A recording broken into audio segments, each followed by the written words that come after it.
सर्वप्रथम हमें क्षमा करें क्योंकि हम आपकी वीडियो नियमित रूप से डाल ना पाएं। दरअसल इन दोनों में मेरी तबीयत कुछ ठीक नहीं थी। मेरे लिए प्रार्थना करें। आज हम परमेश्वर की अंतिम न्याय कार्य और मसीह यीशु के दर्शन को दर्शाएंगे।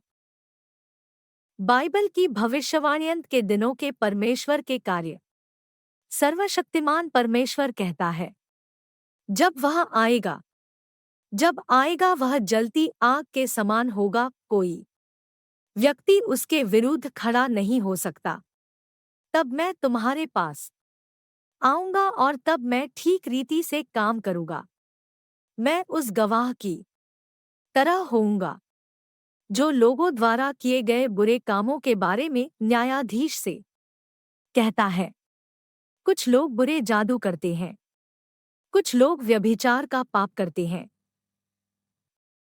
कुछ लोग झूठी प्रतिज्ञाएं करते हैं, कुछ लोग अपने मजदूरों को ठगते हैं, वे अपनी वाचा की गई रकम नहीं देते। लोग विधवाओं और अनाथों की सहायता नहीं करते।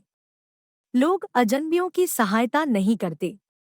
लोग मेरा सम्मान नहीं करते और परमेश्वर उन कामों को मजबूत ढंग से करेंगे, अर्थात न्याय कार्य।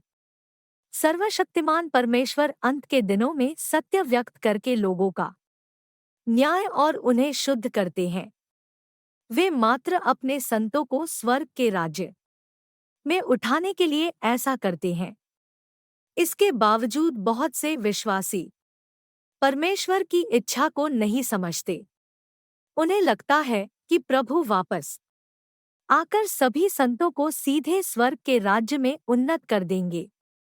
पर ऐसा सोचना गलत है, क्योंकि परमेश्वर मनुष्य की अवज्ञा को शापित करता है और वह मनुष्य के पापों का न्याय करता है।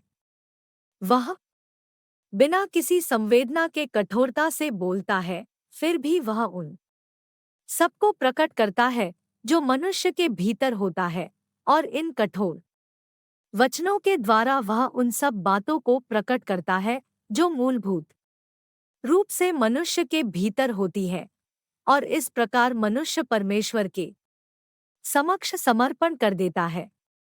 मनुष्य की देह पापमय और शैतान की है, यह अवज्ञाकारी है और परमेश्वर की ताड़ना की पात्र है। इसलिए मनुष्य को स्वयं का ज्ञान प्रदान करने के लिए परमेश्वर के न्याय के वचनों से उसका सामना और हर प्रकार का शोधन परम आवश्यक है। केवल तभी परमेश्वर का कार्य प्रभावी हो सकता है। यशाया 2:2-4 अंत के दिनों में ऐसा होगा कि यहोवा के भवन का पर्वत सब पहाड़ों पर दृढ़ किया जाएगा और सब पहाड़ियों से अधिक ऊंचा किया जाएगा, और हर जाति के लागे धारा की नाई उसकी ओर चलेंगे। और बहुत देशों के लोग आएंगे और आपस में कहेंगे, आओ हम यहोवा के पर्वत पर चढ़कर याकूब के परमेश्वर के भवन में जाएं। तब वह हमको अपने मार्ग सिखाएगा और हम उसके पथों पर चलेंगे। क्योंकि यहोवा की व्यवस्था सिय्योन से और उसका वचन यरूशलेम से निकलेगा। वह जाति जाति का न्याय करेगा और देश देश के लोगों के झगड़ों को मिटाएगा, और वे अपनी तलवारें पीट कर हल्के फाल और अपने भालों को हंसिया बनाएंगे। तब एक जाति दूसरी जाति के विरुद्ध फिर तलवार न चलाएगी, न लोग भविष्य में युद्ध की विद्या सीखेंगे।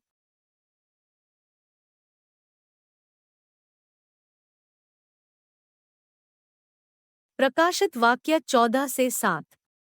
और उसने बड़े शब्द से कहा, परमेश्वर से डरो और उसकी महिमा करो, क्योंकि उसके न्याय करने का समय आ पहुंचा है।